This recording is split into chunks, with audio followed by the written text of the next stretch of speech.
Здравствуйте, дорогие друзья! Сегодня у нас 4 октября, среда, и поступающие новости настолько, мягко говоря, необычайны, а некоторые из них просто сумасшедшие, что надо с ними побыстрее разбираться. Не уверен, что мы все это сделаем в этом видео, поэтому, видимо, мне придется еще делать дополнение в течение дня. Итак, последняя, самая ошеломляющая новость, вот эта безбашенная, которую я называл вам по фамилии Тейлор Грин, только что сообщила, и Трамп это подтвердил на видео из зала суда, вернее, выходя из зала суда, о том, что ему сделано предложение стать спикером Палаты представителей вместо Маккартни. Это действительно ошеломляющая новость. Во-первых, я не знаю, я не настолько глубоко знаком с правилами назначения спикера, потому что Трамп не конгрессмен. Можно ли постороннего человека посадить на эту должность? Во-вторых, сейчас и Трамп, и республиканская партия после вчерашнего голосования – это два утопающих. И вот что получится, когда два утопающих хватают друг друга для того, чтобы спастись, это большой вопрос. Ну, давайте начнем по порядку. Итак, какая ситуация у нас на сегодняшний день? Такого не было, вообще не было в истории Соединенных Штатов Америки. Я имею в виду устранение Маккарти с должности спикера Палаты представителей. Этого не было никогда в истории Соединенных Штатов Америки, но это не просто там лишение кого-то должности, какой-то должности. Тем самым республиканцы, а это сделали республиканцы, фактически парализовали целую ветвь власти в стране, законодательную власть. Конгресс парализован. То есть он уже давно был, когда обсуждался вопрос о временном бюджете. Давно с ним были эти проблемы, теперь он парализован решительно и надолго. Потому что после того, как Маккарти лишился этой должности, было объявлено, что Палата представителей отпускается по домам до вторника следующей недели, и в среду только они начнут выборы нового спикера. То есть все летит к чертям. Там масса законопроектов, которые стоят в очереди. Самое главное из них – это бюджет.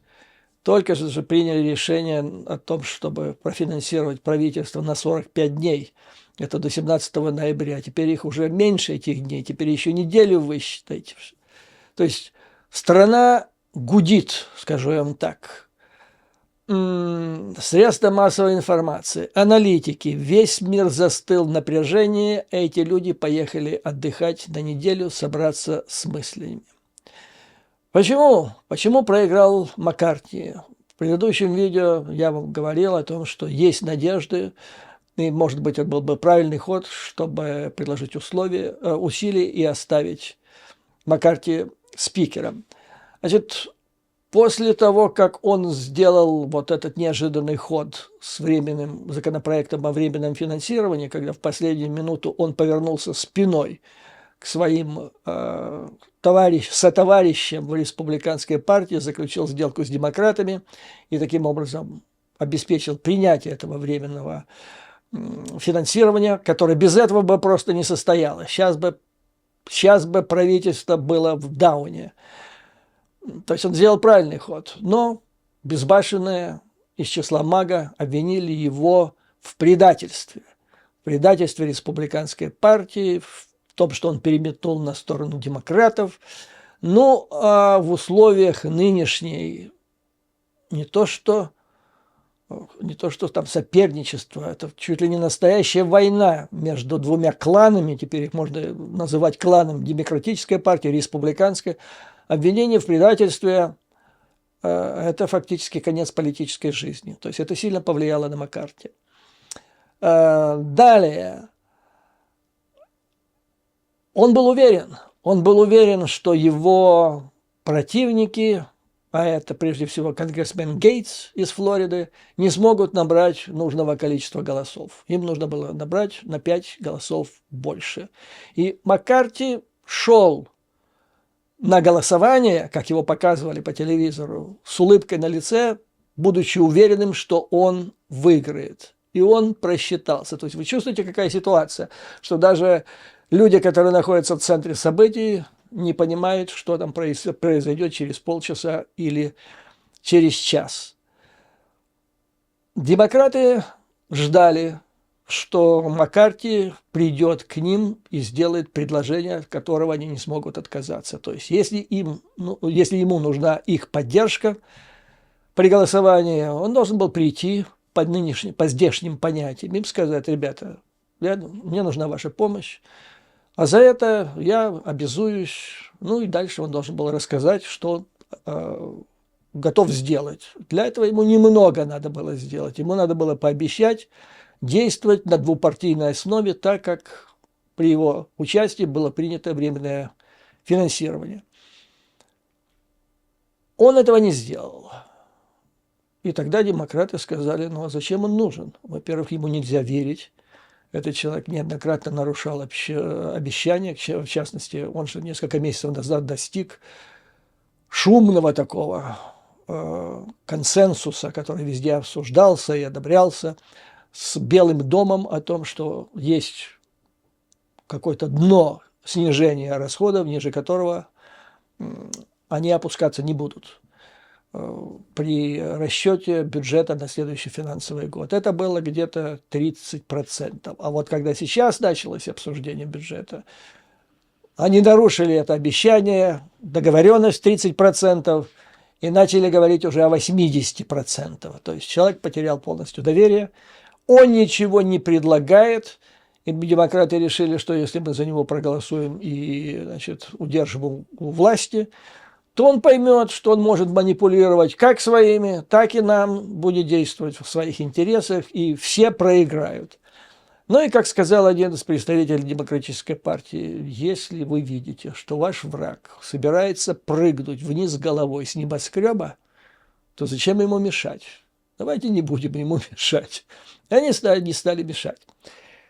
И этого было бы недостаточно для того, чтобы снять Маккарти с должности, но Гетц, его враг по республиканской партии, трампист, ярый трампист, он наскреб 10 голосов, которые проголосовали за снятие Маккарти. И вот сейчас этот кризис возник, который устроили 4% республиканцев из Палаты представителей. То есть возникла ситуация, когда 4% отмороженных, то есть сначала называли их 8, потом 10, в общем, где-то то ли 8, то ли 10 человек, а их 212. То есть, пардон, 222, да, республиканцев Палаты представителей. Так вот, 4% законодателей Палаты представителей могут вырубить целую ветвь власти. Что они сделали? Причем, если разбираться, ну ладно бы там на какой-то принципиальной основе, была бы за этим какая-то идея. Нет, нет. Я вчера целый вечер слушал, что говорят по всем каналам, даже по самым отмороженным, таких немного здесь, в Соединенных Штатах, надо сказать, которые дают платформу трампистам, вот этим из МАГА. Пожалуй, только один, вернее, два их. Так вот, значит, меня, когда я все это слушал, в ужасе, значит, я понял, что политический лексикон современного мира, политически, подчеркиваю, должен войти в термин политическое гопничество. Мы с вами говорили об этом термине применительно к Мордору, к Российской Федерации. Но оказывается, они есть и в Соединенных Штатах Америки. Потому что то, что произошло, по сути дела, вот выглядит следующим образом. Один гопник, это Матт Гейтс из Флориды, сказал другому, Маккарти: я тебе сниму с должности за то, что ты помог принять вот это временное финансирование для правительства, без которого сейчас бы вся страна бы замерла вообще без финансирования. А тот в ответ, Маккарти, воодушевленный, видимо, успехом, сказал: ну попробуй. А тот ответил, Гейтс: и попробую. И вот он попробовал, вот и все. Вот и все. Как произошло вот это историческое событие, которое, я не боюсь этого слова, потрясло Соединенные Штаты Америки.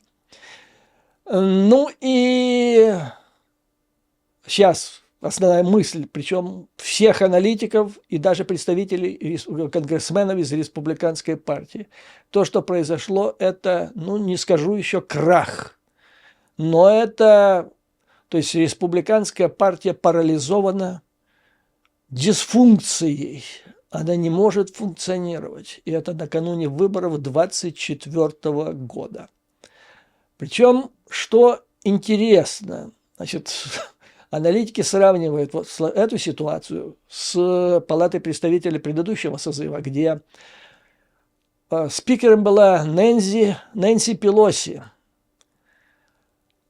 И тогда у демократов было преимущество всего в 5 голосов. Сейчас у республиканцев 10, у Пелоси было в кармане плюс 5. И, несмотря на это, она провела всю работу в Палате представителей, ну, как по нотам абсолютно. 300 с чем-то законодательных актов было принято, ни одного срыва, ни одного кризиса. Какая гениальная женщина. Она не просто красавица в 80 лет, но какой опыт, сколько ума. И вот ее сравнивают с вот этими гопниками, которые только что сейчас пришли. Кстати, чем они еще отличаются? Гопники, чем их еще роднит, вот, несмотря на то, на каком континенте они находятся. Пока шли вот эти голосования, которые потом потрясут Америку и полмира, журналисты засекли, что этот Гейтс, который все это затеял, он в это время занимался сбором средств, пожертвований в свой фонд. И другие республиканцы занимались тем же самым. То есть делали тупо бабки на этом деле, не отходя от кассы. Вот что называется политическое гопничество. При этом, значит, Гейтс был замечен в связи, в телефонной связи с Трампом. Это с тем самым Трампом, который накануне, я вам рассказывал, начало дебатов по законопроекту о временном финансировании, сказал: добивайтесь шатдауна, то есть вырубить правительство, ему нужен хаос. Хаос, потому что ему плохо, совсем плохо. Сейчас в Нью-Йорке происходит заседание гражданского суда, где рассматривается вопрос против Трампа и обоих его сыновей, и еще там несколько действующих лиц, ну, в принципе, против всей Trump Organization. Обвинение в мошенничестве на $1 миллиард. Суть проста. Значит, когда Трампу надо было получать побольше кредитов, а было время, когда после, по-моему, 5-го банкротства, 5-го, я не знаю, как ему можно доверить $10, не говоря уже о бюджете США, когда он свой бюджет, бизнес довел до 5 банкротств. То есть американские банки перестали давать ему кредиты, он их вымаливал, выпрашивал, и для того, чтобы, извините, для того, чтобы получить больше, он искусственно завышал стоимость своих активов, то есть врал. Представлял, что они стоят дороже, чем есть на самом деле. А когда приходило время платить налоги, то он преуменьшал стоимость активов, чтобы меньше платить налогов. И все это вылилось в круглую сумму, как минимум $1 миллиард. А в суде он сидит, как мышка, там, где надо отвечать, где, вот как американцы делают. Есть тебе чем опровергнуть? Бери, опровергай, там вопрос-ответ, без всякого пиара, без цирков. Конкретно надо отвечать на конкретные вопросы. Вот там дело туго, но зато потом он выходит оттуда и делает политические заявления. Он угрожал прокурору, генеральному прокурору штата Нью-Йорк, призывал своих последователей, как он сказал, go after her, то есть наехать на нее. Он что-то там, опять-таки, угрожал в адрес судьи, говорил, что и судью надо гнать с должности. И прокурора нужно лишать работы и так далее, там, лицензий всех полишать, ну и его сторонники должны на них наехать. Дошло до того, что судья сегодня, вернее вчера, принял решение, запрещающее ему открывать рот за пределами, значит, судебной комнаты. То есть дело плохо, а в октябре начинается уже дело по уголовному обвинению за вот эти события 6 января. На него сейчас страшно смотреть. Вот если посмотреть его после выхода из этого зала по окончанию, то есть он понимает, что его ждет, он в отчаянии, он тонет. И поэтому вот он на связи с Гейтсом, и Гейтс, судя по всему, вот это и транслирует. Ну и вчера я слушал не только от представителей республиканской партии, представители, то есть демократические представители республиканской партии с горечью говорят, что это, ну, не полный крах, но, то есть некоторые говорят, что фактически республиканская партия парализована, полная дисфункция. Это накануне выборов 1984 года. Причем сотворенная представителями этой же республиканской партии собственными руками, без согласования с остальными членами партии, просто вот так, то ли по телефону указания, то ли действительно самым безбашенный. Короче говоря, во всей этой истории главное, насколько я понимаю, вот тех, которые это все затеяли, повторяю, их всего 8 человек. Сейчас их фотографии везде висят, и их знает уже вся Америка. То есть, кроме этого, еще вот просматривается связь, такой мостик с Трампом. При этом, то есть, главная цель была хаос. Украина, она была на втором месте, то есть, как цель, потому что на первом, значит, это был хаос. Драматизировать, довести до абсурда по ситуацию в стране, там и с экономикой, с финансами, как вы видите, с финансированием все на ниточке держится. Теперь еще политический кризис, устроенный собственными руками большинством палаты Конгресса Соединенных Штатов Америки. Украина. Украина на втором месте. Почему Украина? Как писал журнал The Atlantic, это месть Трампа. Потому что Трамп зол на Украину. Он считает, что Украина виновата в его импичменте, первом импичменте. Помните эту всю историю? Когда, став президентом, он не собирался никакой помощи вообще оказывать Украине. Для того, чтобы на него надавить, Конгресс принял решение выделить $200 миллионов. Он-то выделил. Но реально их потратить на помощь Украине могла только исполнительная власть, то есть Трамп. Но Трамп сказал Зеленскому, когда тот попросил разморозить эти 200 миллионов, он сказал: ну, я могу это сделать, если вы сделаете там кое-что для меня. Кое-что это, значит, было заказное уголовное дело открыть против Байдена в Киеве, и потом на весь мир готовилось это все через CNN. Зеленский должен был рассказать всему миру вот про это уголовное дело против Байдена.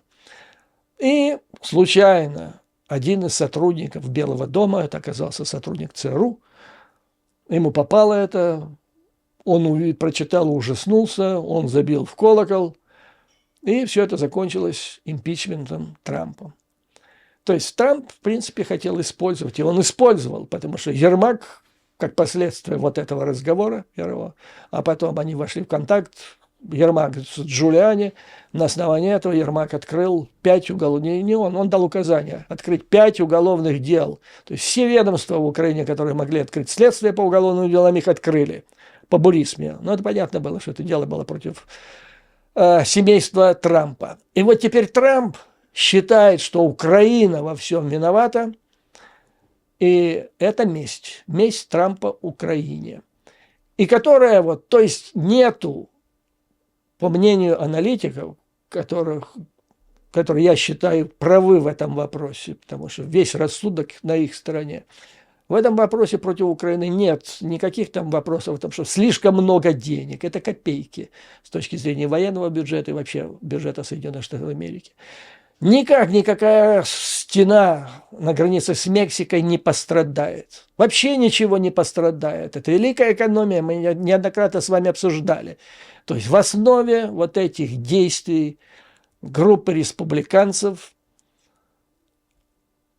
это месть Трампа через своих людей в Палате представителей Украине. Что дальше? Дальше все зависит от выборов следующего спикера. Выборы намечены на среду, следующей неделе. Не факт, что первое голосование и все пройдет гладко. Вчера вот по состоянию на 23:30 вчерашнего дня расклад был такой. Значит, 4 человека претендовали на эти должности. Из них 2 для нас, здравомыслящих людей и тех, кто на стороне Украины. 2 совершенно неприемлемы. Это Джим Джордан, председатель комитета по юридическим делам. Ни много, ни мало. Ну, слава богу, это не профильный, так сказать, комитет,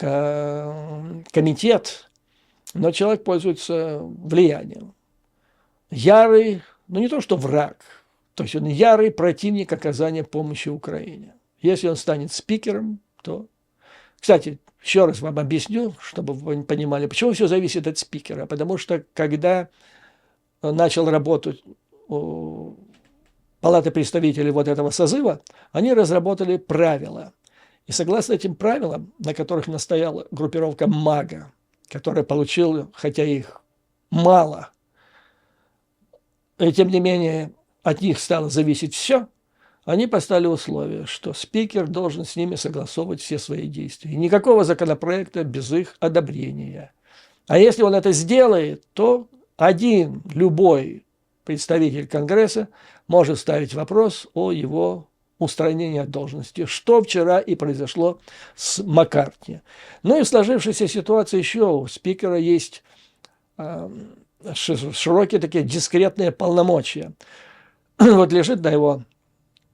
Белый дом настаивает. Поставьте на голосование вопрос о помощи Украине. А он может так закатить глаза, подумать, якобы подумать, и якобы прийти к выводу, что ну, не пользуется этот законопроект извините, поддержкой большинства. То есть ему бы поставить этот вопрос на голосование и посмотреть, есть или нет эта поддержка. Но он может сказать, что я перешел так...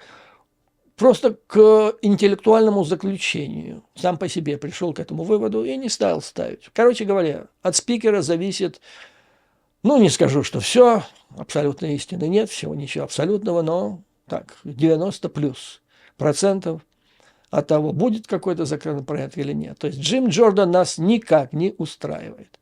Нас также не устраивает Кевин Херн, это конгрессмен из Оклахомы.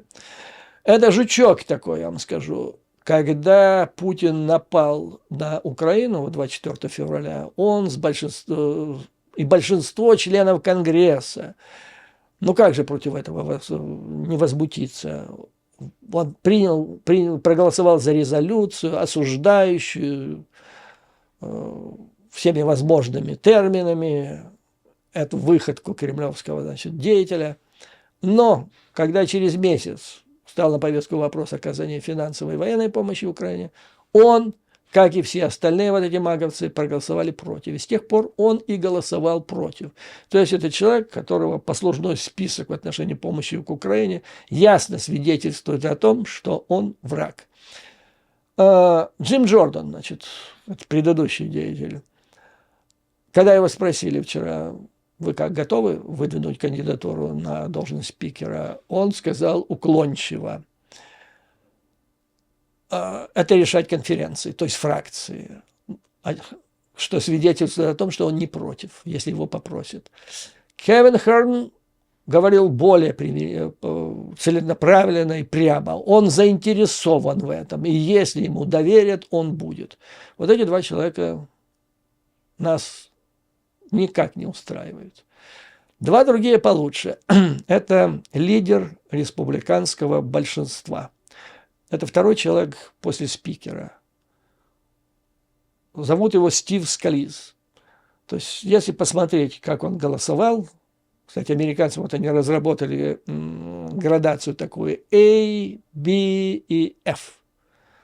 A – это идеальное голосование по законопроекту о помощи Украине. B – это хорошо, F – это плохо. Так вот, Стив Скализ, он на уровне B, Б. То есть хорошо, неплохо, он нас устроит. Есть еще один, Том Эммер, это whip или кнут республиканской партии. Это тот человек, который собирает голоса, когда надо голосовать за конкретный законопроект. Этот у него A.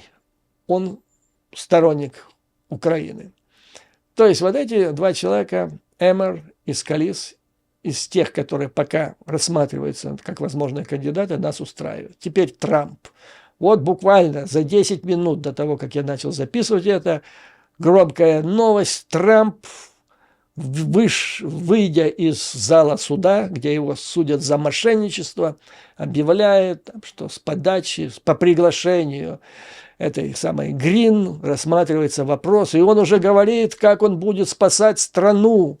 Он говорит, да, у меня главная цель президент, но если надо спасать сейчас, то я могу. Это для него палочка-выручалочка. Это спасение, но это катастрофа. Это катастрофа Америки, это катастрофа и Украине. Для Украины тоже катастрофа. Это катастрофа для всего западного мира. И это величайшая победа для Путина, Си Цзиньпина, Ким Чен Ына и прочих негодяев. Вот он, где вырисовывается вот эта потенциальная ось зла, которая формируется, может сформироваться. Если еще Трамп придет к власти, это будет законченная конфигурация. В этой связи хочу вам, давайте посмотрим, что вовне у нас происходит. Я вам рассказывал о таком политическом деятеле, технократе Соединенных Штатов, которого зовут Роберт Гейтс. Это один из самых уважаемых мной интеллектуалов Соединенных Штатов Америки. Он именно технократ, он республиканец, но не политик, он технократ. Он работал в правительстве, в разведке и в военном ведомстве. Начал свою карьеру еще в администрации Рейгана, достиг должности первого заместителя директора ЦРУ, и он должен был уже стать директором ЦРУ, но там скандал был, разразился, который захватывал администрацию Рейгана, ЦРУ, и там уже уже готовы были его документы на эту должность, но он решил воздержаться, правильно сделал. Затем, его величайшая карьера была, рост, это министр обороны в течение 5 лет в правительстве, в администрации Буша. Умнейший человек, скажу я вам, с богатейшим опытом. Вот я его слушаю, буквально тот человек, один из многих, которых нужно анализировать каждую фразу, каждое предложение. И вот он опубликовал статью в журнале Foreign Affairs, которую я, посчитал сегодня. Статья, это великолепный аналитический материал по поводу внешнеполитической ситуации сейчас. Все мне рассказывать не буду, она большая. Я вам зачитаю или обозначу ключевые тезисы. В настоящее время Соединенные Штаты сталкиваются с более серьезными угрозами своей безопасности, чем за последние десятилетия, а возможно и за всю историю. Почему за всю историю? Потому что никогда ранее Соединенные Штаты не сталкивались одновременно с 4 противниками, которые являются союзниками. Китай, Россия, Северная Корея и Иран, чей коллективный ядерный потенциал через несколько лет может почти вдвое превысить собственный потенциал ядерных Соединенных Штатов. И никто из живущих не помнит времени, когда противник Соединенных Штатов обладал бы такой экономической, научно-технической и военной мощью, как сегодня Китай. Такого не было даже во время Второй мировой войны, и такого не было даже во времена Холодной войны с Советским Союзом. И в это время раздробленное политическое руководство Соединенных Штатов Америки, республиканское, демократическое, в Белом доме, в Конгрессе, не смогло убедить достаточное количество американцев в том, что события в Китае и России имеют значение. Это, господа, то, что несколько видео назад мы как раз и обсуждали с вами. Тогда мы говорили об этом как о фактически, ну, временно, может быть, но тем не менее какой-то победы Кремля и его сторонников в Соединенных Штатах Америки. Сюда же я включаю многих блогеров Трампа кремлевских, потому что для меня они в одной лодке. Я вам объяснял, почему. Ну и теперь уже все открыто. Надо быть полным идиотом, чтобы не понять, что что сейчас вытворяют маговцы. Это все связано с Трампом, а это ручная баллонка Путина. Они все в одной лодке. Гейтс очень справедливо ставит вопрос о том, что руководство страны не предприняло необходимых мер для того, чтобы донести народу, обучить его, образумить, дать ему понять, вернее, чтобы он убедился, что его местечковая цена на бензоколонке или на сикспэк пива сейчас – это менее важная вещь, чем сопротивление Украины российской агрессии. Да, Белый дом как-то, видите, Белый дом, что может Белый дом? Они выполняют свои функции, как им положено, делают заявления. Средства массовой информации, в принципе, они говорят об этом, причем большинство средств массовой информации в Соединенных Штатах, там работают интеллектуальные люди. И не случайно протрамповские, это можно назвать, пару каналов, которых просмотров там как кот наплакал. И вот эти все, самые оголтелые маговцы, они тусуются, где-то так вот на задворках совершенных интернета, но факт остается фактом. То есть не доработали. Вот Рузвельт, когда ему надо было обеспечить принятие Конгрессом закона о ленд-лизе, он ввел новшество. Каждую пятницу он устраивал беседы у камина, где он напрямую общался с народом, так по-человечески, без бумажки, ход общения. Вот Зеленский, говорят, как я слышал, нечто подобное практикуют. Но у Рузвельта было более задушевно, более проникновенно, что ли. Беседа была руководителя нации с представителем каждого американца, сидящего сейчас перед радио в своем доме, лучше доходила. Американской администрации надо искать, срочно надо что-то менять, что-то делать, потому что, страна фактически, как ни крути, но подпадает, Палата представителей оказалась парализованной 4%. И эти 4% фактически, они имеют влияние на всех избирателей республиканской партии, которые, я вам приводил цифры, их количество поддержки Украины заметно уменьшается за последнее время. Это провал и администрации Соединенных Штатов Америки. Я уже не говорю о том, что это провал внешней политики и пропаганды администрации Украины. Значит, ситуация сложилась так. Однозначно, все об этом говорят, представители республиканской демократической партии в Конгрессе, большинство в обеих палатах Конгресса за Украину. И если поставить на голосование вопрос о выделении пакета помощи финансовой, он будет принят. Об этом вчера говорило руководство, в принципе, кроме Маккарти, руководство всех профильных комитетов, таких как по делам вооруженных сил, по разведке. Все они понимают значимость. И все они говорили о том, что приложат все усилия. Но даже они не так говорили, они говорили более однозначно, что помощь Украине будет обеспечена. Весь вопрос, то есть все за, Весь вопрос в одном человеке, в спикере. И его выбор или не выбор зависит, ну, получается, вот от 8, даже меньше. Там надо 5 или 6 голосов. 6 голосов надо набрать за правильного человека, чтобы назначить на эту должность. И не дай бог.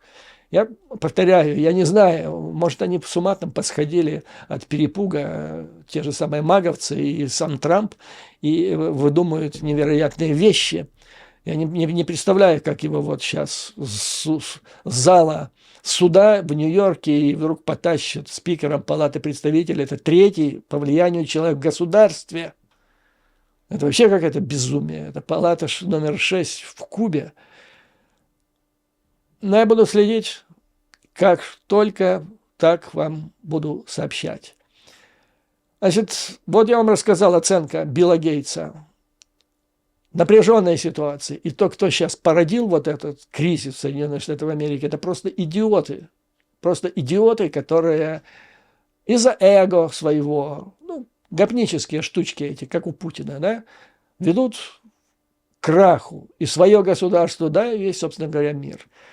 И в каких условиях это происходит? Самое обидное, что сейчас у Украины есть великолепный шанс нанести последний и решительный удар по Мордору.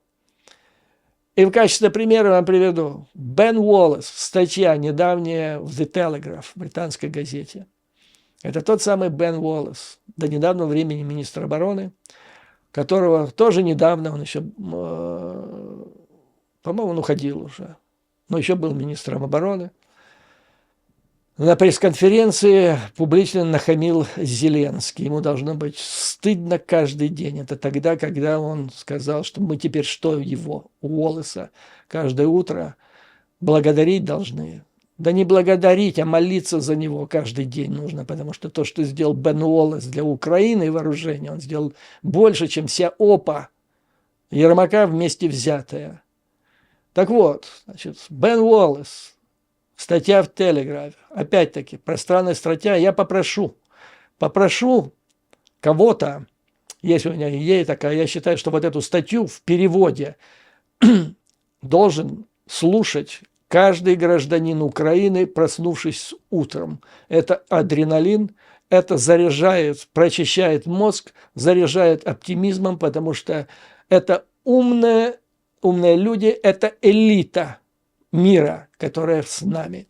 Так вот, что он говорит. Контрнаступление в Украине идет успешно. Медленно, но верно украинские вооруженные силы прорывают российские рубежи. Мужчины и женщины украинской армии в очередной раз доказывают нам в НАТО, как сильно мы их недооценили. С лета Украина снова учится на ходу. Ее войска адаптируют тактику, усваивают уроки и наилучшим образом используют технику, которую мы все им подарили. Они берут британское, ну здесь он говорит о Британии, потому что британская аудитория, они берут британское оружие и добиваются успехов, которые превосходят все ожидания. Когда надежда сочетается с правильным оружием, Украину уже не остановить, господа. Наш долг, говорит он, обращаясь к британцам, поддержать эту надежду и обеспечивать ее финансирование и оснащение до тех пор, пока дело, то есть победа, не будет сделана. У нас есть шанс помочь завершить это дело. Российская армия трещит по швам. Украина научилась новой тактике преодоления чудовищных минных полей, а удары Storm Shadow уничтожают российские штабы. Мы являемся свидетелями начала битвы за Крым. Мы должны оказать Украине необходимую поддержку, чтобы довести эту войну до конца победой. Будучи министром обороны, я очень часто сталкивался с причинами не делать этого. В основном, когда я беседовал с людьми, которые не знали разницу между одним концом винтовки и другим. Эту войну можно выиграть. Путин терпит поражение. Романтика, самолюбие и месть побудили Путина войти в Украину, и это станет его гибелью. Его армия потеряла более 2500 танков, 6500 бронемашин. около 300 тысяч человек убитыми и ранеными. Ни одного командира, возглавлявшего основные российские части в Украине, во время вторжения и сразу после него, мы не видим сейчас. Они исчезли все. Ну, то есть убитые, или 200-е, или 300-е на пути к 200-м. Путин отчаянно хватается за две последние вещи, внимание, которые могут его спасти. Время и раскол международного сообщества. Это то, что сейчас, опасность чего сейчас возникает в результате, в ходе развития этих событий последних в Вашингтоне. Британия может помочь и там, и здесь. Мы должны помочь Украине сохранить темп, а для этого потребуется больше боеприпасов, больше атакамс и Storm Shadows. А лучший способ удержать международное сообщество в едином порыве – это демонстрация успеха. Давайте не будем делать паузу ни на один день. Давайте доведем дело до конца. Весь мир следит за тем, хватит ли у Запада решимости отстоять наши ценности и систему, основанную на правилах, на законе. То, что мы считаем сейчас для Украины, то, что мы сделаем сейчас для Украины, задаст направление всей нашей безопасности на много лет вперед. И должен вам сказать, господа, что в Белом доме, в администрации Соединенных Штатов все прекрасно это понимают. Нету там никаких противников и тайных агентов Путина. Я имею в виду в исполнительной власти. Понимают все эти тезисы, но вот, видите, через несколько столетий после образования Соединенных Штатов Америки, казалось бы, идеальном механизме функционирования государственной машины обнаружился вот такой недостаток, как мы обсудили, когда 4% могут поставить на голову всю страну, а может быть и весь мир. Надеюсь, что политической элиты Соединенных Штатов хватит интеллекта решить этот вопрос. Сегодня, кстати, опять-таки, буквально перед тем, как я начал записывать это видео, Пентагон огласил о передаче Украине вооружений и боеприпасов, которые в свое время, когда Америка воевала с режимом Саддама Хусейна, это было все захвачено у иракской армии, которая была вооружена советским оружием, естественно. Так вот, уже передано не менее 1 миллиона боеприпасов в последнее время, как я понимаю. И об этом было объявлено сегодня. Ну, то есть, да, там будут боеприпасы, будут огромное количество там автоматов, бронетехники, которая тогда была на вооружениях у иракцев. По-моему, там были танки Т-72, если я не ошибаюсь. Но самое главное для меня, это стало возможным в связи с определенными шагами, которые предприняло